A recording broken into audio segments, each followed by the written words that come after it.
네, 안녕하세요.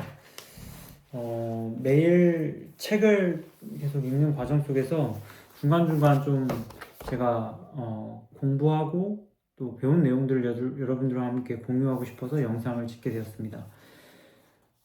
책이라는 것 자체가 무엇이냐라고 질문을 해보면 어떤 지식의 축적대가 한데 모아져 있는 거라고 생각하거든요. 그런 부분들은 결국엔 내가 봤을 때는 어떠한 내용들을 공부하고 그것을 내 것으로 만드는 과정에서 필요한 도구들은 다 책이라고 볼 수 있는 것 같아요. 그래서 저는 인간을 하나의 책으로 볼 때도 많은데, 일단 오늘은 제가 이제 회사를 만들면서 정관에 대해서 한번 공부해 봤습니다. 결국 법인이라는 것이 구성이 되고 그 법인이 어떠한 형식으로 이렇게 운영이 되는지는 그 정관이 어떻게 되는지에 따라 다르거든요. 그런데 그 정관이 사실 좀 말은 굉장히 익숙할 수 있는 분들도 있지만 어색할 수 있는 분도 많은 것 같아요. 그래서 제가 그 정관에 대해서 한번 여러분들과 공유해 보고자 한번 가져와 봤습니다. 일단 정관은 쉽게 한마디로 표현하자면 회사의 헌법입니다. 그러니까 회사의 어떤 그 운영 방식을 여기다 써놓고 그 운영 방식에 대해서 나와 있죠. 그런데 그 운영 방식 중에 핵심이 뭐냐면 그 운영을 할 때 운영 주체들이 어떤 권리를 갖고 있고 그 권리의 영향력은 얼마까지고 그 권리를 어떻게 가지고 커져가는지 쉽게 말하면 주주거든요. 그러니까 주주의 그 어떤 그 운영을 할 때에 그 주식의 양이라든지 그리고 그 양을 어떻게 하면은 잘 운영할 거고 그리고 그것을 주식의 양을 결정하는 어떤 채권이라든지 그런 것이 어떤 것이 있고 그 채권들은 어떻게 또 운영이 돼야 되고 그리고 그 주식들로 그 주주들이 또 이 회사를 운영할 때는 누구에게 그 권리를 줘서 그 권리가 준 사람들이 얼마의 이득을 내고 그걸 어떻게 분배할 것인지에 대해서 나와 있어요. 그래서 어쩌면 우리가 그 회사를 이익 집단으로 하고 돈을 버는 것이 목적이라고 좀 제가 생각하기에는 좀 낮은 수준의 이해를 하고 있는데 그러한 수준으로 정관이 쓰여지는 경우가 많은 것 같아요. 그리고 대부분들이 그 회사가 커져가면서 정관을 개정하지 처음에는 그 정관에 대한 어떤 중요성이라기보다는 눈앞에 있는 어떤 사업이나 이런 부분들을 좀 더 강조하고 있는 것 같습니다. 그래서 정관이라는 것이 이게 처음에 만들 때 되게 중요하면서도 개정이 굉장히 쉽지 않아요. 왜냐면 이사회 주주총회를 소집해야 되고 그것이 이제 법무사나 이런 데에서 등기를 해야 되기 때문에 개정이 쉽지 않고 그리고 또 자주 되지도 않고 그리고 이벤트가 있을 때 그리고 이 정관이 아무리 우리가 만들어졌다고 하더라도 이게 회사법이나 크게는 상법 그리고 세법에서 그 국가가 정해준 틀을 위배한다면 예를 들어 뭐 특정 구성원의 집중이 되는 이익에 대해서는 아무리 정관을 만들어 놨다 해도 그것이 법적 효력은 없다는 거죠. 그러니까 따라서 이 정관이라는 게 어쩌면은 그 법보다는 더 상위 개념으로 우리가 갈 수 있게끔 그리고 보편적으로 갈 수 있게끔 만드는 회사가 정말 더 뭘까 그 회사로서는 더 가치 있게 운영된다라고 볼 수 있다는 생각이 들었습니다. 그래서 이런 것들은 사실 그리고 법적인 테두리에서 둔다면 민법 사항이지 형법은 아닌 거죠. 형법은 그 세법이나 상법에 위배되는 것들에 대해서 그런 거고 그런 것들도 위배되지 않게끔 강행 조항들을 이제 정관에 쓰는 거죠. 그래서 정관은 이제 크게는 총칙 그 정관의 회사의 이름이라든지 위치라든지 그런 부분들을 총칙에 주고 그렇기 때문에 그 총칙에서 이것을 이 회사가 회사의 소유는 뭐로 움직이냐? 주식이죠. 그 주식을 어떻게 구성할 것인지, 그리고 그 주식을 영향을 주는 사채는 어떻게 관리할 것인지, 그리고 그 주식이랑 사채가 어느 정도가 정리가 됐으면 그 주주들은 어떤 흐름으로 이 회사를 운영할 건지, 그 주주들은 또 어떤 사람에게 위탁해서 임원할지, 임원이 있겠죠. 그 임원들은 또 어떻게 이사회를 구성해서 할 건지, 그리고 이사회의 임원들이 그 회사를 운영하면서 남은 돈이 있으면 어떻게 분배할 것인지, 그게 이제 정관이라고 보시면 되겠습니다. 그래서 정관은 크게 세 가지로 또 분류할 수 있는데, 이 절대적 기재사항, 왜냐면 이제 어떤 등기라든지 그리고 회사의 주소라든지 회사 이름은 정관에 무조건 들어가야 되고, 이런 절대적, 당연한 거지만 어쩌면은 그 당시 옛날 원시적인 아주 회사로 들어갈 때는 그런 부분들이 없었던 거죠. 그래서 근데 그렇지만 또 상대적 기재사항이죠. 적어 놓으면 법적으로는 유효하지만 굳이 적을 필요까지는 없죠. 하지만 적어 놓으면 이제 법적으로 유효하기 때문에 무조건 지켜야 하고, 그리고 세 번째는 임의적인 기재사항이죠. 법하고도 관련이 없지만 어떤 이 회사에서 정하는 규정대로 갔을 때는 이행을 해야 되는, 하지만 이게 사실은 법으로서 규정되어 있지 않은 거고 지키지 않아도 뭐 민법상의 문제가 되지는 않는 거죠. 하지만 자기 주식 취득이라든지 자사주 규정 같은 경우는 이제 임의적 기재 사항이 들어가는 부분이라 굉장히 이 부분도 타이트하게 들어가야 된다고 봅니다. 그래서 정관은 첫 번째는 당연히 그 회사 이름이 나오죠. 근데 그 이름도 어떻게 구성하느냐에 따라요. 주식회사 아니면 뭐뭐 주식회사, 이렇게 뭐뭐 주식회사, 이렇게 다 다르거든요. 그렇기 때문에 그 주식회사를 어떻게 이름을 정하는지에 따라서도 그 디테일이 달라질 거고, 그 다음 바로 나오는 게 이제 목적이 나와요. 이 회사는 무엇을 할 거냐, 대체 왜 이 회사는 있느냐. 그래서 크게는 이제 세 가지로 분류를 하는데, 하고 있는 사업, 그러니까 해야 할 산업인데, 다시 말하면 지금 사업자 등록증에 등록해서 계산서까지랑 세금 신고까지 하고 있는 거, 그리고 곧 할 거, 그리고 앞으로 하고 싶은 일까지 여기에 적어놓는 거죠. 근데 이게 사실은 이 하고 싶은 일이 많으면 이 회사에 대한 어떤 문어발식 경영이 되기 때문에 신뢰도가 떨어지고, 그렇다고도 너무 적으면 회사의 어떤 잠재력을 낮추는 데는 낮출 수가 있어요. 그렇기 때문에 어떻게 이 목적을 구성하느냐도 굉장히 의미가 있다. 그리고 세 번째는 본점 소재지. 이게 당연히 들어가야죠. 근데 이게 왜 중요하냐면, 어쩌면 이게 역사적 흐름에서 같이 가는 건데, 이게 지금은 수도권 과밀 억제 정책이 굉장히 많기 때문에 이 본점 소재지가 어디 있냐에 따라서 부동산의 규제를 받을 수 있다는 거죠. 그래서 수도권 과밀 억제 구역 밖에 있으면 세금을 취득세나 법인세에서 차이가 있고, 뭐 중과세, 부동산 중과세라든지 이런 게 차이가 있다는 거죠. 그리고 회사의 공고 방법은 이제 뭐 어떤 신문에 기재를 하거나 혹은 인터넷에 기재할 수 있죠. 그렇기 때문에 이런 것은 이제 회사의 큰 틀이죠. 큰 틀. 회사의 이름이라든지 하는 일, 그리고 어디에 있는지, 그리고 어떻게 이 회사는 다른 사람들에게 마케팅이라든지 그 정보를 전달할 것인지 나오고 있고, 그다음에 주식은 그렇기 때문에 이제 그다음 바로 주식이 나와요. 어떻게 이 회사가 운영이 될 거냐, 그 주식수는 어떻게 구성이 되냐 해서 총 발행수가 나오고, 금액이 얼마 있고, 그리고 총 주식이 얼마 있고가 이제 딱 나오게 돼요. 그러니까 이게 이 회사의 앞으로의 주식수를 가지고 어떻게 할 것인지에 대한 총량을 정해놓고 가는 거예요. 이거를 이제 유상증자하거나 혹은 발행 주식수의 금액이 증가되거나 무상증자하면은 이게 이제 수정이 되겠죠.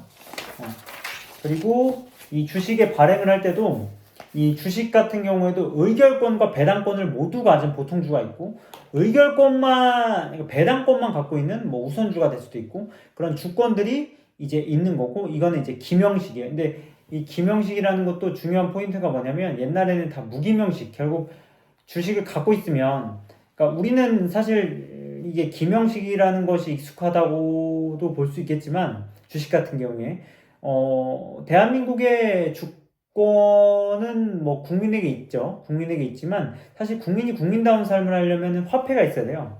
그 화폐에 내 이름을 다 쓰고 있진 않죠. 그쵸? 주식은 그게 있다는 거예요. 소유가 있기 때문에. 그렇기 때문에 이 기명식이라는 건 주식에 내 이름이 들어간다. 근데 여러분들 다 전자로 파니까 이 기명이 되지 않을 거라고 생각하지만, 전자로 다 기명되고 사고 팔아집니다. 그렇기 때문에 그런 부분들이 이제 기명신이냐 무기명신이냐도 사실 그 어떤 그 소유주를 명확하게 하고 나중에 이제 사기칠 염려가 없게끔 하는 어떤 규정이라고도 볼 수 있죠. 뭐 이것까지는 뭐 디테일인데 이런 것까지도 우리가 한번 생각해 볼 수 있다는 겁니다. 그 다음에 구조는 신주 인수권이 나와요. 그러니까 신주 인수권을 받은 사람들은 어떻게 그 기업에게 발행을 할 수 있냐, 뭐 발행 총수의 뭐 일정 부분 50%를 초과하지 않냐, 아니면 우리 사주는 어떻게 할 거며 주식 매수 선택권의 신중의 행사로 인해서 신주를 발행할 때는 어떻게 해야 되는지, 그런 것들이 이제 이사의 결의나 아니면 주주총회를 통해서 할 수 있다는 부분들을 이제 적어 놓는 거죠. 그래서 여기에는 이제 신주인수권 옵션이 있는데 그런 옵션들을 어떻게 활용할 거냐에 대한 어떤 규정을 말해두는 거예요. 근데 이게 또 타인에게 양도가 가능한지 안 가능한지, 왜냐면 이런 타인의 양도를 자녀의 어떤 상속의 개념으로도 줄 수 있거든요. 그렇기 때문에 이 신주인수권을 어떻게 규정하는지에 따라서 제3자 배정, 그러니까 초기 창립 멤버가 아닌 다른 그 3자들이 어떻게 받을지에 대해서 나와 있는 거죠. 그리고 시가 발행으로 할 수 있는 거죠. 이게 이제 시가 발행이냐 아니면은 뭐 액면가 발행이냐에 따라서 어떤 방향성이 그 어떤 금액에 따라서 다를 수 있고, 이 시가 발행을 하면서 예를 들어 뭐 유상증자를 하면서 그게 채권에 대한 빚이 있다면 그 유상증자를 통해서 들어오는 어떤 돈들이 이제 상계, 재무제표로 상계가 어떤 서로 플러스 마이너스 될 수 있다는 점도 포인트가 될 수가 있겠습니다. 그리고 11조에는 명의계에서 대리인이라는 말을 쓰는데 결국 뭐냐면 이 주식을 가지고 있는 사람들을 대리를 어떻게 할 거냐에 대한 관점이에요. 그러니까 이 주식이 어떻게 다루어지는지에 대한 어떤 세세한 규정들을 여기다 써놓고 정관에 가는, 왜냐면 이런 규정 안에서 주식을 보유하는 사람들이 이제 권리를 행사할 수 있게끔 하는 거죠. 근데 여기에 이제 양도 제한이라든지 스탁 옵션이라든지 그리고 이익 소각 같은 거, 그런 것들을 어떻게 해야 되는지에 대해서 우리가 명확하게 해야 되는 것이 정관의 아주 중요한 부분입니다. 그리고 주식이 이제 뭐 없어지거나 혹은 뭐 병합되거나 분할될 때는 그거를 어떻게 발행할 것인지, 그리고 주식에 관해서 어떤 타인들이 뭐랄까 압류를 당할 수도 있잖아요. 그 압류 당할 때 그 주식은 어떻게 할 것인지, 뭐 그런 것들. 그리고 마지막에 그 우리가 배당을 줄 때에 주주 명부를 폐쇄하거든요. 그러니까 주주가 이동하지 못하게 하는 거죠. 그때까지는 이제 주주를 이제 그러니까 주식을 사고 팔 수 없게끔 하는, 그러니까 그런 것들도 조항이 있다는 거죠.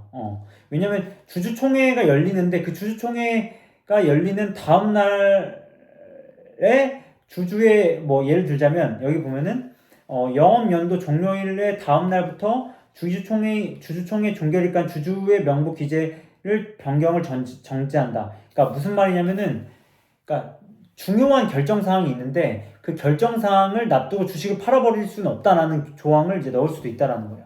그리고 자사주는 어떻게 할 것인지, 그리고 주주가 그 어떤 그 명부에 있을 때의 어떤 주소라든지 인감이라든지 서명은 어떻게 할 것인지, 그러니까 굉장히 디테일하게 이 주식들을 어떻게 우리가 관리하고 갈 거냐에 대한 부분들을 정확히 정해줘야 된다는 거죠. 그게 있지 않은 상태에서는 굉장히 그 주식의 주인이 누군지 불분명하기 때문에 주권을 행사하기가 어렵다는 거죠.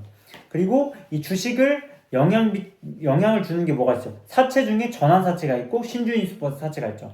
이게 뭔지는 이제 채권을 공부하면서 이제 여러분들이 알아가시면 좋겠고, 이러한 것들이 이 주식에 영향을 주기 때문에 어떻게 이 전환사채나 혹은 신주인수권 사채 같은 경우에 얼마의 양을 초과적으로 발행할지 안 할지, 그런 부분들을 이제 정해놓고 가는 것이 굉장히 중요하다고 보여집니다. 물론 이제 또 교환 사채도 있겠죠. 주식과 채무를 교환하는 거라든지 이런 부분들이 또 나와 있습니다. 그 다음에 이제 주주총회예요. 주주총회. 그러니까 이런 방식으로 이 주식을 가지고 있는 사람들이 결정이 됐으면 그 주식을 가진 사람들이 어떻게 이제 운영할 거냐라는 것이 여기에 나오게 돼요. 그러니까 쉽게 말하면 우리가 이제 뭐 부동산에 익숙하니까 그 구전으로 봤을 때는 지주 같은 개념, 주주는 지주고 이사회는 마름이거든요. 그러니까 지주들이 어떻게 운영할 거냐. 그래서 임시가 있고 정기가 있고, 정기는 언제 할 거고 임시는 언제 소집할 거고, 소집권자는 누군지, 뭐 대표이사인지 아니면 최대주주인지 뭐 이런 것들이 나오고, 소집 통지는 며칠 전에 할 것인지, 그리고 그게 서면으로 통지할 것인지 유선으로 통지할 것인지, 그리고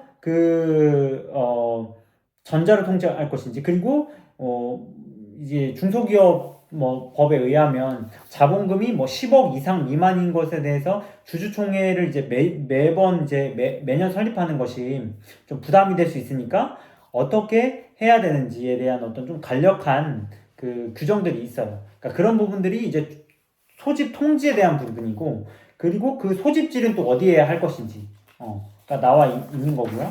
그리고 의장은 누가 할 것인지, 그리고 유고시에는 또 누가 할 것인지, 그리고 주주총회에서 뭐 추천꾼들 있잖아요. 막 내가 한 주만 가져도 내가 주주야 뭐 이러면서 이런 분들을 이제 정지하거나 퇴장 명령을 할 수 있는 방안들, 그리고 주주의 의결권은 한 주마다 몇 개로 할 것인지. 사실 이 주주의 의결권도 한 개가 맞죠. 근데 이제 그것도 또한 다르고, 우선주마다 다르고, 뭐 제3자 배정을 받은 주식마다 다르게도 우리가 뭐 상법에 위배되지 않다면 정할 수도 있고, 그리고 모회사나 자회사를 가지고 있을 때의 의결권은 어떻게 할 것인지, 그리고 주식을 가지고 있는데 내가 예를 들어 3만 주가 있는데 1만 주는 찬성하고 2만 주는 반대하고, 이런 것은 가능한지 아니면 불가능한지, 이런 것들이 있고, 의결권은 서면인지 아니면 출석인지, 그리고 출석을 했을 때는 대리인도 같이 할 수 있는 건지, 뭐 이런 어떤, 그러니까 주주총회에서 의결권을 행사할 때 어떻게 해야 될지를 구체적으로 명시할 수 있다는 겁니다. 그게 그 회사의 주권에 대한 어떤 퀄리티적인 측면들이 있겠죠. 물론 이제 지금 제가 여러분들과 공유하는 건 스탠다드한, 그러니까 어떤 표준이 되는 거지만, 이런 부분들을 명확하게 규제하고 있을 때 주주총회가 이루어지는 거죠. 그래서 의사록이라든지, 그리고 얼마의 뭐 3분의 1이든지 뭐 5분의 3이든지 몇 퍼센트 이상이 그 찬성해야만 가결이 되는지, 그 주주총회에서. 근데 그게 뭐 사항마다 다르겠죠. 이익 분배마다 다르겠고, 뭐 정관 변경이라든지 다르겠고, 사업 목적과 이런 여러 가지가 있겠죠. 그런 것들을 구체적으로 지점하고, 그리고 그 의사록도 뭐 본점이나 지점에서 어떻게 할 것인지, 뭐 그런 것들이 굉장히 사실 파고들면 디테일합니다. 그 다음에 이러한 주주총회의 지주들이 이제 구성이 됐으면, 이제 임원들, 그러니까 쉽게 말하면 마름은 어떻게 할 것인지, 마름의 수, 그리고 감사, 그리고 선임은 어떻게 할 거고, 그 주주총회에서 몇 표 이상을 얻어야 하고, 그리고 그 임기와 그 어떤 잔존, 그리고 중간에 임원의 보선은 또 어떻게 치를 거고, 그 보선이 잔존 기간으로 하느냐 아니면 선임된 날로 하느냐, 뭐 그런 게 있죠. 우리는 이제 국회의원 같은 경우는 이제 재보궐 선거하면 잔존 기간만 하잖아요. 하지만 임원의 보선은 어떻게 할 것인지, 뭐 그런 어떤 임기라든지 그런 부분들, 그리고 이런 게 있잖아요. 그러니까 이사가 임명이 됐는데 월급을 1,000만 원 받는데 책임을 100억을 지게 할 수는 없잖아요. 그러니까 이사가 얼마나 책임을 질 수 있을지에 대한 어떤 그 금액의 규정이라든지 그런 것들도 다 낼 수 있다는 거죠. 그리고 연임은 얼마 가능한 것인지, 그러한 것들을 디테일하게 여기에 다 놓는 거죠. 그리고 이사의 어떤 직무들이 어떤 것이 있고, 의사의 의무는 뭐 여러 가지가 있는데, 뭐 도덕적 인품이라든지 이런 것도 다 넣을 수가 있고, 그 이사가 될 수 있는 조건도 넣을 수 있죠. 뭐 저희의 이제 회사가 되려면 뭐 3년 이상의 어떤 시장 경험이 있어야 되고, 뭐 책 한 편을 쓸 수 있어야 되고, 뭐 강의도 100회 이상 하고, 뭐 여러 가지 조건이 있어요. 그런 부분들도 들어갈 수 있다는 거죠. 그리고 감사는 어떤 사람이 할 것이고, 그 감사가 사회감사이나 이런 것들을 가질 때 그 어떤 기준이 어떻게 될 것이고, 그리고 대표이사는 몇 명을 둘 것이며, 그리고 이사회에서 선임할 것인지 주주총회에서 할 것인지 그것도 규정할 수 있는 거죠. 그리고 업무의 집행에서는 일단 보통 이사회가 총괄하지만 누가 그 업무를 분장하고 직무 유고 시에는 누가 대표이사가 유고 시에는 어떻게 그 직무 대리가 되는 건지 이런 부분들이 나와 있습니다. 그리고 그 이사회의 어떤 그 의결권은 몇 퍼센트의 과반수가 출석해야 되는 건지 그리고 이사회에서 결정 사항은 무엇이 있는 건지 그런 분들이 잘 나와 있어요. 이런 것들이 이제 굉장히 중요한 거죠. 이제 사업마다도 이사회의 구성이 다르고 그 이사회에서 결정할 수 있는 게 다 다르고 그게 주주총회와는 어떤 그 관계가 있을지도 잘 나와 있는 거죠. 그래서 이사회도 아까 말한 주주총회도 있지만 이사회도 얼마 전에 소집을 해야 되고 그리고 인원은 얼마여야 되고 서면인지 출석인지 그리고 날이 뭐 자기가 사인해야 되는 건지 그리고 보수는 주주총회인지 이사회인지 그런 어떤 부분들 그리고 영업이익의 계산은 각각 또 어떻게 할 것인지에 대해서 정관들은 쭉 나와 있습니다. 이런 식으로 정관들이 구성이 돼 있어요. 근데 이제 제가 여기서 포인트로 봤던 부분들은 결국 회사는 이익을 목적으로 만들어진다고 했을 때 그 이익을 어떻게 할 것인지에 대한 좀 디테일한 이야기들이 좀 부족한 부분들이 많아요. 그리고 배당도 뭐 차등 배당이냐 중간 배당이 이런 부분들도 넣을 수 있고 그리고 배당 지급 청구권은 몇 년 이상의 행사를 하지면 소멸이 되는지 그런 부분들이 좀 구체적으로 또 들어가야 할 부분들이 있고 뿐만 아니라 이 이익을 그러니까 사실 인간관계를 보면 이익이 돼야 저는 지속할 수 있다고 봐요. 단순한 감정만으로는 어렵다고 보는데 그 이익의 퀄리티를 정하는 게 인간관계의 퀄리티를 정한다고 봅니다. 그러니까 이 이익을 단순히 돈과 주식으로 뭐 혹은 현물로 하는 경우가 굉장히 많은 것 같아요. 근데 이익이라는 것이 저는 어린아이가 저에게 웃음 지어줄 때 제가 행복감을 느낄 경우가 많거든요. 그런 것도 이익이 될 수가 있어요. 그러니까 이익의 어떤 규정을 우리가 어떻게 두느냐에 따라서 많은 편차가 있겠지만 그걸 어떻게 하면은 고급지고 세련되게 표현될까가 이 회사의 방향성인 것 같아요. 그러니까 이익 배당을 하더라도 그 사람의 이름으로 뭐 장학금을 만들 수 있다라든지 혹은 그 사람에게 1년 동안 뭐 어떤 뭐 현물, 그러니까 그 돈만 주는 것이 아니라 1년 동안 그 사람이 하고 싶은 일에 대해서 어떻게 지원을 해줄 것이라든지 그리고 이 회사의 어떤 가족들이 그만큼 기여를 했으면 그 가족들을 사후에도 어떻게 케어해 줄 것이라든지에 대한 어떤 조항들 이런 것들이 구체적으로 명시되면 그 회사의 이익이 단순한 소멸성이 있고 혹은 단순성에 그치는 돈이라든지 금전이라든지 현물이 아니라 지속 가능한 그 어떤 재생산할 수 있는 이익으로 계속 갈 수 있다는 거죠. 그게 저는 이 이익이란 측면에서 좀 강조하고 생각해야 봐야 할 측면인 것 같아요. 단순히 돈만 많이 주고 주식을 주거나 이런 것이 아니라 어떻게 하면은 그 이익을 퀄리티 있게 가져갈 수 있고 프라이드를 같이 공유할 수 있는지를 우리가 생각해 본다면 이 회사의 어떤 많은 퀄리티를 높이는 것 같아요. 예를 들자면 주주만이 주식총회에 참석할 수 있는 버크셔 회사회의를 들어올 때 주주총회를 굉장히 재밌고 유쾌하고 성대하게 하잖아요. 그런 부분들도 어떤 배당의 요건이 될 수가 있잖아요. 그러니까 단순히 돈과 어떤 주식과 어떤 현물을 뛰어넘는 이익을 우리가 계속 구체화하고 세련돼가고 그런 것을 이제 정관에 담아갈 때 우리 후세들은 그걸 보고 배울 수 있지 않을까 생각이 들어요. 그런데 실제로는 이 뒤에 부칙이 나오는데 그 대부분 컨설팅 회사들 있죠. 그 어떤 정관을 컨설팅 한다는 회사들의 대부분들은 어떻게 하면은 이 임원 출장비라든지 복리후생 규정이라든지 이런 걸 구체적으로 근데 이런 것도 중요해요. 이익 중요. 근데 대부분 돈에 관련된다는 부분이에요. 어떻게 하면은 그 성과나 상여금을 절세를 하면서 다른 사람들에게 많이 줄까? 그리고 성과도 얼마 달성했을 때 성과금은 얼마만큼 줘야 되니까 대부분 이익에만 꽂혀 있는 컨설팅들이 많다라는 거죠.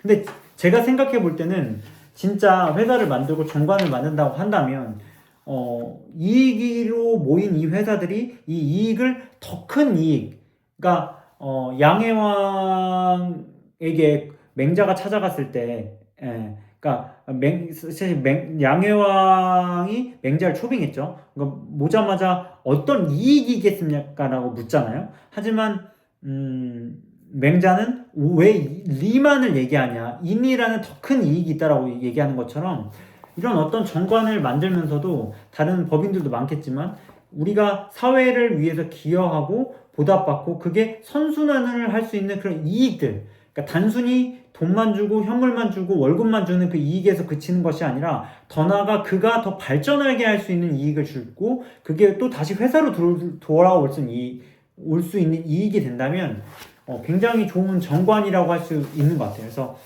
이런 부분들을 사실 우리가 회사를 많이 다니고 그렇던 기업들이 나라의 부를 증가시키긴 하지만 이 부를 증가시키게 만드는 기본 틀이라는 이 정관을 우리가 한번 이해하고 생각해 보면은 보다 더 이 회사를 만들고 달아감에 있어서의 그 책임감이 남다른 것 같습니다. 그래서 여러분들도 한번, 물론 이건 책은 아니에요. 하지만 책은 아니지만 한번 이러한 것들의 지식을 습득하고 이 지식을 가지고 내가 어떻게 삶에서 그리고 내가 만들어가는 세계에서 접목시킬지를 본다면 책 한 권 이상의 가치가 있다고 느껴집니다. 네, 그리고 오늘은 3.1절이거든요. 이제 어쩌면 이 3.1절을 많이 지나면서 그 의미가 쉬는 날이라고 생각하는 경우도 많이 있을 수 있다고 봅니다. 하지만 저는 독립을 외치고 그 태극기를 흔들었던 사람들이 정말 대다수는 아니었다고 생각해요. 어떤 기록에는 3.1절에 태극기를 흔들었던 사람들이 10% 정도밖에 아니었다고도 하는 기록들도 있어요. 그러니까 의와 옳음을 외쳤던 사람들은 굉장히 역사적으로 소수였던 경우가 많은데요. 그런 소수들의 마음을 한번 생각해보고, 나라면 또 어떻게 할 거고, 옳은 길에 내가 가정 갈 수 있는지에 대해서 한번 생각해보는 계기가 됩니다. 그 3.1절이 없었다면 지금의 대한민국도 존재하지 않았을 거라고 생각하거든요. 헌법에도 3.1절의 정신을 기린다는 것을 있다는 걸 본다면 우리가 이 3.1절을 정말 허투루 넘어가지 않고 그들의 그 정신이죠. 나라를 되찾기를 원하는 어떤 그것도 하나의 이익이잖아요. 하지만 더 큰 이익이 있었기 때문에 후세에게 그 이익이 전해진다고 봅니다. 그래서 그 날도 한번 여러분들이 생각하면서 또 편안한 밤이 되셨으면 좋겠습니다. 네, 감사합니다.